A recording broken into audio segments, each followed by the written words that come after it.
Olá, sejam todos bem-vindos ao meu canal. Eu me chamo Danilo Carvalho e hoje iremos tratar de um assunto muito delicado, que é a questão do crime organizado ligado às drogas. Antes de mais nada, se inscreva e deixe seu gostei. Vou contar uma pequena história para vocês do cotidiano que nos servirá como balizador para a compreensão da nossa conversa aqui. Era início de noite, clima agradável. Na praça da cidade estava sendo disputada a final do campeonato de futebol escolar. A praça estava lotada, muitas crianças e adolescentes. Corre-corre, brincadeiras juvenis, gargalhadas. A praça transbordava de alegria, sendo anunciada lá no alto pelos tampidos dos foguetes. O cheiro de pipoca se misturava com cigarro eletrônico. Em meio a tudo isso, o árbitro anunciava o início da partida. A torcida, muito eufórica, gritava aos berros, incentivando os seus times. Ao fundo, uma caixa JBL fazia estremecer o funk proibidão. Música que enaltecia o estilo criminoso, o estilo de vida de traficantes. Tudo se resumia a sexo, drogas e uso de arma de fogo. O som reverberava no corpo dos adolescentes. Uma viatura estaciona ao lado da praça. E logo em seguida os policiais desembarcam e cumprimentam as crianças. Um grupo de adolescentes se aproxima dos policiais que estavam na parte da frente da viatura. E logo em seguida a molecada se dirige para a parte de trás, sendo seguida pelos policiais. E logo interrompe a marcha. E saem dali. Eu, muito curioso, me aproximei do grupo da molecada lá e comecei a indagá-los sobre os policiais. Eles disseram, não, a gente queria tirar uma foto. Só que eles não responderam nada e entraram no carro e saíram. Eu logo entendi o que é que eles queriam. Eles queriam uma foto com a mão na cabeça, na situação de abordados, na situação de suspeição. E aí, aquela música fazia todo sentido, porque ali é o som dessa cultura do crime. É o som da vitimização que vai justificar potenciais, né, delitos posteriores. Porque veja só você, lá atrás, na formação do crime, né, eles foram conscientizados, ainda lá na década de 70, pelos revolucionários, que ali eles estavam vivendo a opressão, né, que a causa da criminalidade era outra, menos eles eram criminosos porque o sistema tornava eles criminosos. Né? E isso vem de lá para cá, nunca parou esse negócio. Né? E aí, uma situação que chama atenção aqui é que aquelas crianças ali na praça, veja só, a gente está aqui falando do Maranhão. A música que tocava ali era um funk do Rio de Janeiro. E aquela garotada tomou posição de abordados. Eles tomaram a posição de abordados, uma posição de inferioridade, de suspeição perante um agente do Estado. Queriam porque queriam uma foto, sem saber o menor significado daquilo. Então você vê que o negócio está incorporado dentro dos lares brasileiros. Se você analisar, hoje, as redes sociais, ela potencializa, ela galvaniza todo o Brasil. E dentro do contexto que a gente está falando, ela faz isso nas periferias, no interior, nos grotões do nosso país. Né?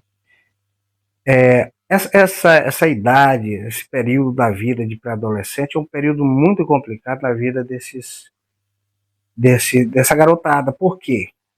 Porque é um período em que eles estão em crise ali, né? A idealização que eles tinham dos pais deles, ela chega um momento que ela acaba e eles passam a questionar os pais.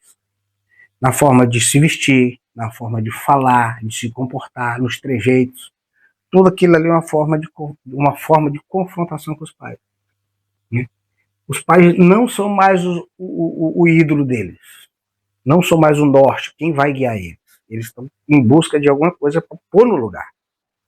E é nessa hora que eles têm um celular na mão, que os pais já deram lá atrás, né? Terceirizando a criação. Porque se você analisar, assim como essas crianças estão abandonadas ali na praça, estão jogadas ali na praça, tem muitas outras, tantas, aí dentro de casa, dentro das suas casas, dentro dos seus apartamentos jogados. Um camarada como Felipe Foca, garotinho lá do cabelo azul, ele faz esse papel também para segurar essa garotada. Só que como a gente está falando do crime, é para exemplificar, para você ter uma ideia que esse pessoal, esses influenciadores, eles ficam nessa fase estratégica da vida dessas crianças. E os pais abrem mão do seu papel e quem vai recepcioná-los são esses personagens. MC Pipoquinha, MC Pose, o Oruan, o próprio Garoto Foca, mas ele não vou entrar nele aqui não, porque ele não é do nosso interesse, mas é só para um análogo. Então, dentro dessa lógica, dessa cultura de crime, são esses camaradas que vão recepcionar, vão ensinar a falar, vão ensinar todo um gestuário, a maneira de se portar. Né? Vão preencher todo o imaginário dessa criança com essa forma de inferioridade social, de vitimização, que isso vem através da música. Nosso cinema está cheio disso, o cinema brasileiro tem muito disso. Né? Essa cultura do crime, ela é cantada, é musicada o negócio.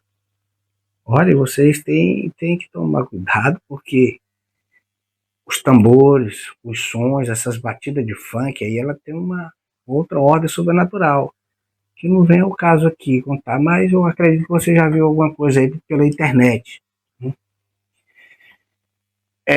Isso também é veiculado através dos filmes, né?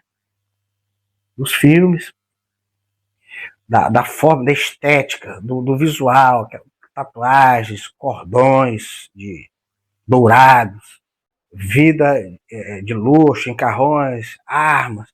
Então tudo ali é para fascinar, é para capturar a atenção dessa garotada, que os pais terceirizam a responsabilidade, né? E quando você não cuida de seus filhos, alguém vai cuidar. E não vai cuidar para o bem, tá certo? Não vai cuidar para o bem. Porque essa cultura ela tem 3 funções básicas. Né? Soldado para o crime, prostituição e potenciais usuários de droga. É para isso que serve. E eles são os expoentes. E eles já prepararam ou estão preparando o Brasil, as periferias do Brasil, para onde chegar qualquer criminoso que quiser se instalar por ali, ele acha fácil soldados, consumidores e garotas para ele fazer a prostituição do negócio todo. Por quê? Porque se criou esse imaginário na cabeça das nossas crianças. E é esse pessoal que ele vai rebanhar. E aí você vai ter logo um conflito social, um conflito familiar dentro de casa, que vai campear nas ruas o conflito social. Só para lembrar para vocês, vamos fazer a inscrição, vamos dar o joinha e compartilhar. Que a conversa está extensa e está boa, é interessante. Então vamos lá.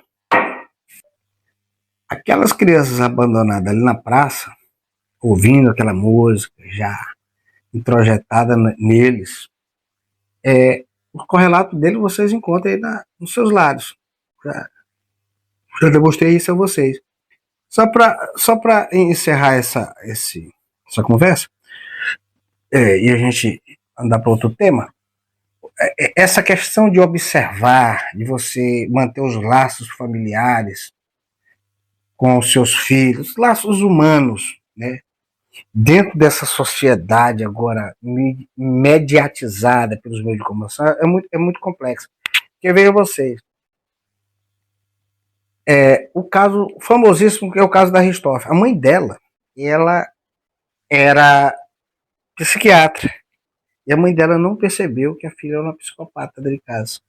Porém, a filha tinha tudo. O quarto lá era muito luxuoso, tinha televisão, telefone e tudo mais. Computador, videogame, etc. Viagens internacionais. Então, de certa forma, esses pais super ocupados de hoje em dia, ou muitas vezes nem são, né? É porque não querem mesmo responsabilidade, terceiriza com objetos, substitui ali para manter, vamos dizer assim, uma justificativa psicológica em relação ao próprio filho, dá um presente, dá um celular, dá uma viagem, dá qualquer coisa do gênero, menos a companhia, a conversa com o filho. Quando, na verdade, a conversa é que resolve. É a conversa que mantém os laços familiares. E o camarada prefere dar objetos para ostentar para terceiros, quartos e quintos que o filho vive bem, quando, na verdade, vive uma solidão profunda. Né? E essa solidão, ela acontece mil coisas, mas como a gente está falando aqui de crime organizado, ela também, né, pode ser ocupada, essa solidão, por esses camaradas do mundo da cultura do crime. Porque, analisa só uma coisa, essa cultura ela é muito ampla, porque assim, o Comando Vermelho ele surge em 79 na Ilha Grande, no estado do Rio de Janeiro. Nesse ano, esse ano ele é para efeitos didáticos, porque é nesse ano que acontece uma grande matança no estado do Rio. Duas facções se degladiam dentro do interior desse presídio. Uma facção vai ser o núcleo central do Comando Vermelho, tá certo? E uma outra que era a Falange do Jacaré. A Falange do Jacaré era a maior que tinha dentro do complexo, da Ilha Grande, só que era menos desorganizado. Todos eram desorganizados, só que o Comando Vermelho ele se tornou organizado porque os revolucionários, padres, professores, intelectuais de esquerda, jogados lá no sistema, e eles foram literalmente jogados dentro do sistema carcerário. E eles mesmos, os revolucionários, pediram para ficar isolado dentro do sistema carcerário. O sistema, tudo bem, vamos manter vocês assim. Porque o comando do sistema pensava que, pelo fato dos presos políticos ficarem isolados, a massa carcerária iria contra eles, no sentido mesmo de matar. E a ideia era essa. Só que não foi o que aconteceu.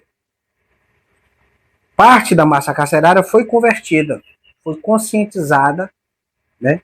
Essa conscientização é que vai formar o Comando Vermelho.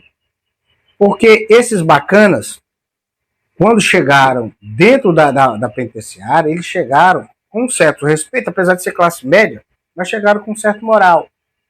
Eles eram poucos em relação à massa carcerária, mas chegaram com crime, vamos dizer assim, de homem. Sequestro, assalto, assassinato, essas coisas. Crime mesmo de barra pesada. Então, chegaram com respeito.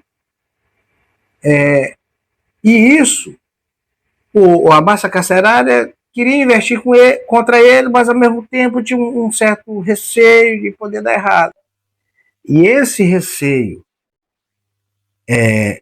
de chegar de forma bruta, violenta, quanto a massa carcerária, é que fez os presos revolucionários observarem a situação que estava acontecendo ali no presídio. E ali, né, nessa conjuntura, os presos políticos começam a chamar a massa carcerária, dividir a comida que vinha de fora. Como tinha intelectuais, então essa intelectualidade ajudou ali a fazer até revisão de pena, ensinou eles a ler. Paralelo a isso, contou muita história, estratégia de assalto a banco.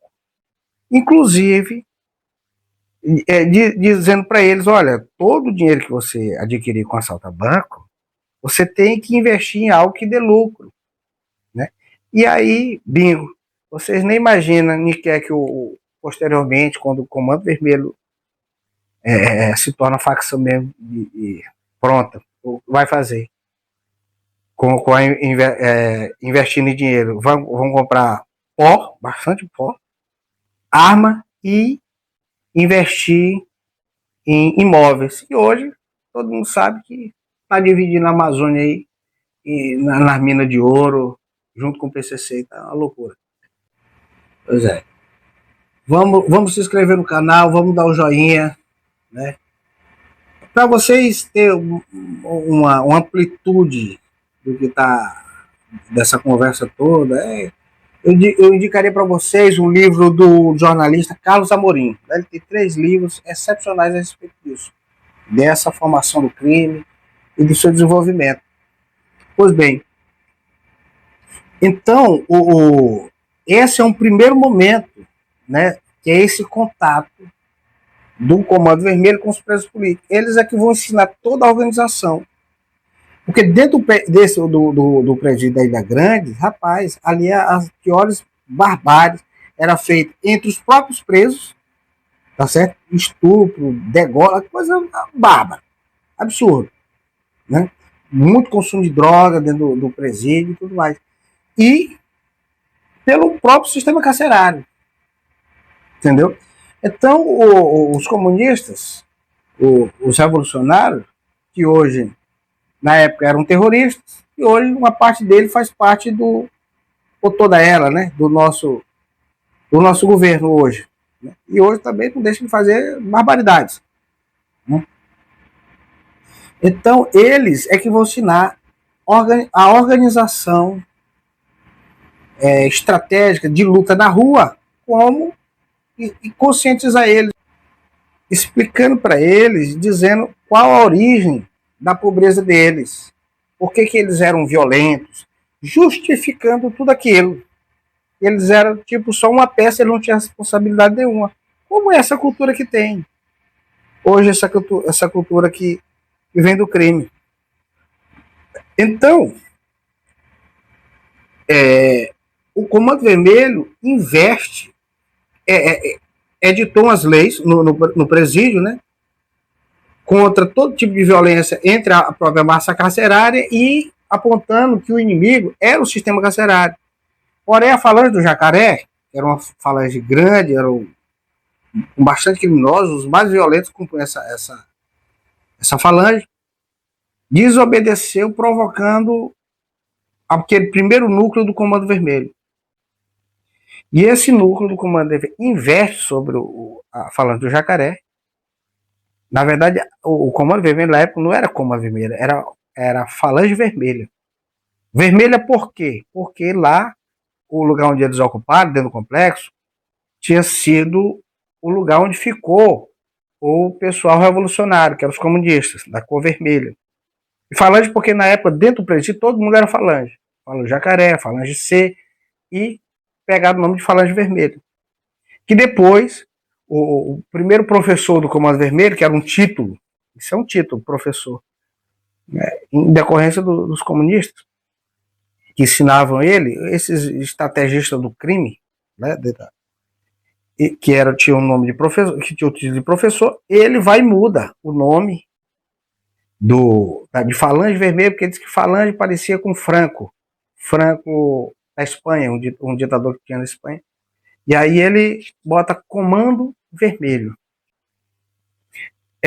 Então eles ganham essa batalha. Por quê? Porque ele tinha organização, coisa que os outros presos eram desorganizados, a pequena organizaçãozinha que eles tinham. E a organização que foi instruída pelos presos políticos, rapaz, era coisa de doido. Porque esses presos, eles foram treinados em Cuba, na Albânia, todo mundo vinha com uma bagagem muito grande, experiência de guerra mesmo. E aí deu certo. E aí o Comando Vermelho, ele toma esse presídio para ele. É um primeiro momento, é uma primeira fase. E logo em seguida ele sai a conquistar os morros, porque aí ele precisava ampliar o negócio. Aí o Pablo Escobar sugestiona, por exemplo, que ele deveria ter a maioria lá dos pontos de venda de droga na favela, deveria ser deles. E aí começam guerras terríveis nos morros cariocas, das favelas cariocas, pela hegemonia no controle dos pontos de venda de droga. E aí o Comando Vermelho, aí, em torno de 70% desse controle, começa a receber maciçamente armas e drogas vindo do cartel de Medellín e posteriormente do cartel de Cali. E o Pablo Escobar já estava doido para fazer essa venda para cá e aí consegue, né, através do Comando Vermelho. E aí o Comando Vermelho se expande. Notem vocês que a ignorância, o descaso das autoridades do nosso país é tão grande porque eles sempre negligenciaram a questão da droga. Dessa organização criminosa. Né? E pelo fato de negligenciar, eles deixam o negócio campear, o negócio andar solto. Né?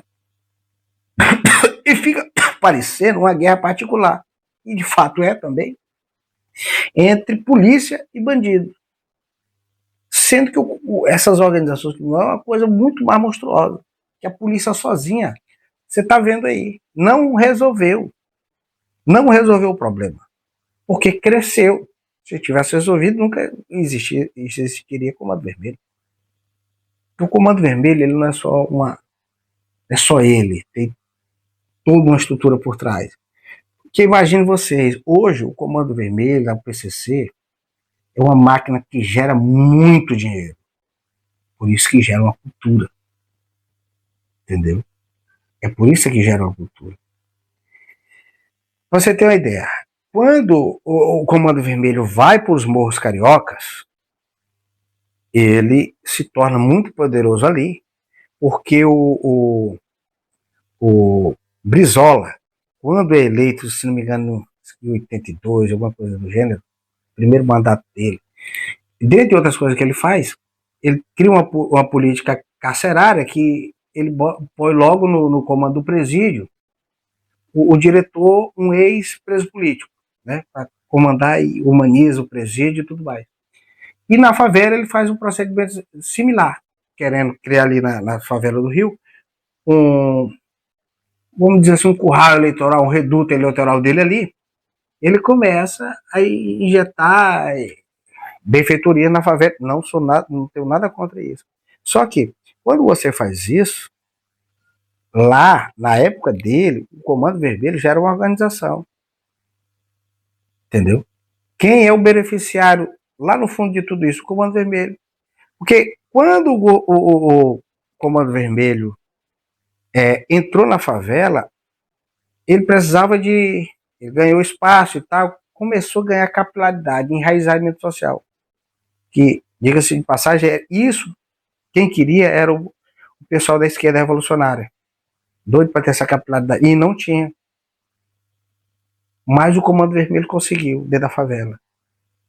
E o Brizola deu uma ajuda de 100%. Por quê? Porque proibiu a polícia de fazer operações nas favelas. Quando ele faz isso, a favela se torna a base dos caras. Sendo que antes, o comando já estava lá, já tinha 70% do domínio, mas tinha sempre aquelas guerras. E vejam vocês, essa história de dizer, a polícia anda guerreando, já chega atirando e tudo mais, rapaz, é uma conversa complicada, porque se você analisar, as próprias facções já se degladiavam ali dentro. Todo mundo se degladia ali dentro. Entendeu? A questão é das narrativas aí que pendem para um lado e pendem para o outro. Os comandantes do país é que tem vamos dizer assim, o monopólio da narrativa aí que ele vai tangenciar para onde quer. Quando o Comando Vermelho já está instalado dentro das favelas, ele sempre buscou expressão política. Quem tinha expressão política dentro da favela eram os líderes comunitários. E esses, muitos deles, desobedeceram, não queriam papo com crime. E aí, o que foi que aconteceu com eles? Adivinha? E o comando botou gente deles. Então, quando o governo Brizola falava com o líder comunitário, ele estava falando ali com um representante do Comando Vermelho. Simples assim. Essa é a expressão política que o Comando Vermelho busca até hoje. E tem. Hoje já tem. O PCC tem. Entendeu? Tá do alto a baixo aí do governo. Só vocês parar aqui, eu não vou dizer. Mas vocês parem aí, vocês analisem e pensem. Então, vamos lá. Então, o Brizola lá atrás, ele fez isso. Proibiu a polícia de subir o morro. Fez benfeitoria até. Ele pôs até um teleférico lá num desses morros, lá do Carioca. E adivinha quem foi o gerente lá que tomou de conta do teleférico? O tráfico, o Comando Vermelho. Então, assim que o negócio vai andando. Em paralelo a uma coisa que chama atenção, é que, assim, no mundo do crime, muitas situações, muitas coisas não são provadas. Não tem como você provar. Mas, se você observar, você aprende a ler, né? E a ler e a entender as coisas. E a observar como é que a malandragem anda. Tipo isso. Qual foi a desculpa? Não, eu vou levar cidadania ao morador da favela. Eu vou levar os direitos humanos ao pessoal da favela, para a polícia não estar invadindo o barraco e tudo mais. Tá? Mas aí, se você observar, você já tinha um monstro criado, que era uma organização chamada Comando Vermelho. Entendeu? Já tinha uma facção. Assim como lá dentro do presídio. Como é que você vai fazer uma série de benfeitorias, sendo que já tem uma estrutura totalmente organizada, que é uma outra realidade? Você está beneficiando essa organização. Tanto dentro do presídio, dando uma série de regalias para eles. E aí você não vê isso aí simplesmente como preso comum. É um terrorismo pesado que tem aí. Há poucos dias aí o governo Trump pediu até que se incluísse essas facções aqui do Brasil na lista no artigo de criasse um artigo para enquadrar eles como terroristas. Que foi que o governo brasileiro não tá, ele só pratica crime comum, não tem ideologia. Tem ideologia sim. Eles nasceram da ideologia. Eles até hoje estão brigando e não vão parar por aqui, porque eles têm poder bélico, que tem muito dinheiro para galgar esse poderzão político. E já tem muita gente filtrada deles aí. Tem. Tem vereador, não vou dizer muito. Vamos parar pelos vereadores. Então, mas vocês vão analisar aí depois a cabeça de vocês aí, vocês usam ela e expandem ela para você imaginar. Então é muito complexo, entendeu? Você falar no crime organizado de uma perspectiva única, daquele garotinho ali que está assaltando na rua. O negócio é mais amplo, é uma cultura criminosa. Porque em cima desses camaradas que vendem droga, que estão combatendo na rua ali, com arma e tudo mais, em cima deles se criou todo uma estrutura que vive dele, porque eles dão muito lucro. Você chega nesses ambientes e você vê esses caras presos, tudo lascado, tudo quebrado, tudo liso. Entendeu? Alguém está ganhando dinheiro ali. É porque eles são aquela ponta de lança. Mas vai subindo a hierarquia do crime e, ao mesmo tempo, o negócio é a tal da lavagem de dinheiro. O negócio vai lavando de preto, de sujo, ele vai ficando branco. Ao ponto que se perde, aí você não sabe mais. Claro, se tiver operação e o negócio for levado a sério, vai. Mas ao governo, por hora, não está interessando isso. Porque o governo sempre negligenciou isso, desde lá do começo. E aquela história que eu estou querendo dizer, não tem lógica nenhuma a polícia ter que dar esclarecimentos que hora, para quem quer que seja, a respeito de operações que ela vai fazer. Porque fazer operação já é uma coisa muito complicada, porque envolve muita gente. E a possibilidade de o segredo vazar é muito grande. Então, quando você compartilha todo esse segredo e isso sai na mídia, você está favorecendo. É isso que eu quero dizer, que tem uma linguagem aí implícita E a mídia é só mais um dos veículos. Tem outros canais que pode sair essa comunicação, mas a mídia é um. Quando eu alardeio, vamos subir e tal, vamos fazer. Tem até o Antônio Garotinho, há poucos dias aí, publicou saiu uma entrevista dele no podcast que ele fala mais ou menos um pouco disso que eu estou dizendo. A respeito desse código, dessa linguagem que só quem é de dentro do sistema conhece o que se está falando. É muito interessante a conversa que ele tem lá. E no meio de tudo isso fica a população. Pessoas totalmente alheias, sem saber de onde vem literalmente o tiro. Então, simplesmente no meio do tiroteio. Como esses personagens aí do Kafka. Que do nada o camarada recebe um processo. Não sabe nem o que foi que aconteceu. Do nada, ele acorda de manhã, ele se transformou, está transformado num besouro. Então, no outro, ele já está numa máquina de morrer, de matar, para ser penalizado. E não sabe por quê. É a mesma situação desse cenário kafkiano que a gente tem no nosso país hoje. Uma violência galopante, estratosférica, e ninguém se prontifica a querer resolver, porque tem muita gente ganhando em cima disso. É todo um ecossistema. É todo um ecossistema que tem. Né, nesse jogo parasitário que é o crime de droga. Porque o primeiro a ferrar nisso tudo, eles começam com um filho seu, e destrói toda a família. Para além da família, ele vai destruir outras famílias, vai matar pessoas na rua, tá certo? E em cima desse viciado, tem toda uma estrutura, tem muita gente ganhando.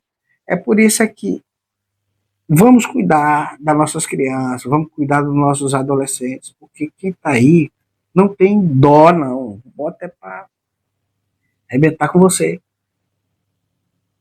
É ver as companhias, não negligenciar seus filhos, observar, dar atenção. É isso que tem que acontecer.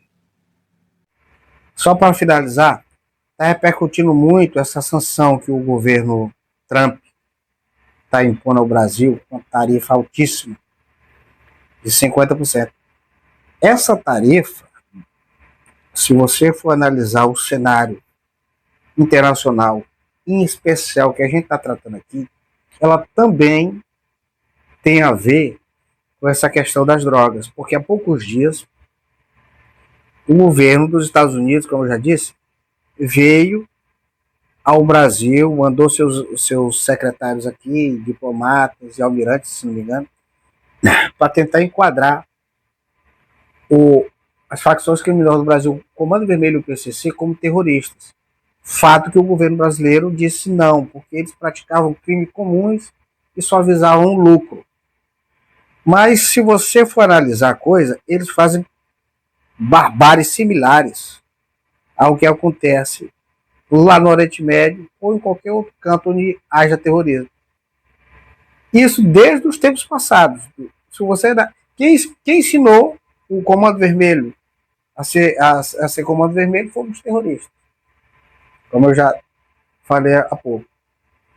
O Comando Vermelho é que dá o toque lá, todo o arranjo para criar o PCC, que tem o mesmo caráter terrorista.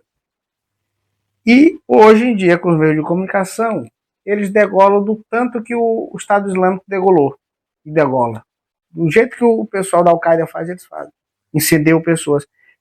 A título de exemplo, ainda no governo da Rosana aqui no Maranhão, eles incendiaram um ônibus que matou uma criança, uma mocinha, uma criancinha, uma menininha chamada Ana Clara, se não me engano. Uma coisa assim. E incendiou lá um camarada que tentou socorrer a criança, que queimou, parece que 80% ou foi 90% do corpo. E outras pessoas que saíram com menos gravidade, mas a criança morreu. Chegaram lá e simplesmente tocaram fogo no ônibus. Puseram o São Luís, acredito que no ano de 2014, em pânico, sitiaram a cidade. Assim como eles já fizeram lá no Rio, em São Paulo, em 2006, o PCC dando força, mostrando força. peitando o governo, atirando em policiais, em delegacias, em fóruns, onde tinha instituição bancária, onde tinha isso, fora o terror social, queimando ônibus, assassinando pessoas a ermo, pondo seus robôs que deviam droga para eles para fazer assassinatos. Normal, no mundo do crime. Entendeu? Isso, se isso for terrorismo, entendeu? O que é o terrorismo? Porque ideologia eles têm. Eles nasceram dentro da ideologia. Você sabe qual é que eu já falei. E não se esqueça de se inscrever, o botão logo aí embaixo. Curtir e compartilhar. E comenta aí pra gente manter esse feedback.